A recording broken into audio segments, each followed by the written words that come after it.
আসসালামু আলাইকুম, আমি ডক্টর তানজিদা আহমেদ মৃধা। আমি এবার জানুয়ারি 2025 সালের FCPS পার্ট 1-এ চান্স পেয়েছি। শুরু থেকেই আমার টার্গেট ছিল যে আমি প্রথমবারই চান্স পাবো, অ্যান্ড আলহামদুলিল্লাহ আমি প্রথমবারই চান্স পেয়েছি। আর এটার পেছনে সবচেয়ে বড় অবদান রাখে আমার সৃষ্টিকর্তা। তারপরে আমি ধন্যবাদ দিতে চাই আমার বাবা মাকে, যাদের কন্টিনিউয়াস সাপোর্ট না থাকলে হয়তো বা আমি এই পর্যায়ে আসতে পারতাম না, কখনোই আসা পসিবল ছিল না, এটা কখনো কারোর পক্ষে পসিবল হবেও না। আর তারপর আমি ধন্যবাদ দিতে যাচ্ছি এডুডেন্টকে। এডুডেন্টের আমাদের সিনিয়র মেন্টর ডক্টর ইকরাম ভাইয়া, উনি না থাকলে হয়তো বা আমি প্রথমবারই চান্স পাওয়া সম্ভব হতো না আমার পক্ষে। তারপর আমি আমাদের যারা আদার্স মেন্টরস আছে তাদেরকে অসংখ্য ধন্যবাদ দিতে চাই। তাদেরকে ছাড়া হয়তো বা আসলে আমার এই এডুডেন্টের জার্নিটা এতটা স্মুথ হতো না, আর হয়তো বা প্রথমবারে আমার পক্ষে চান্স পাওয়া সম্ভব হতো না।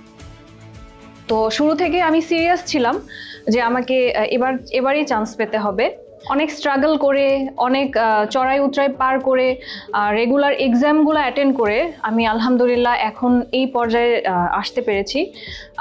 এডুডেন্টকে অসংখ্য ধন্যবাদ আমার সাথে থাকার জন্য। Thank you. আসসালামু আলাইকুম।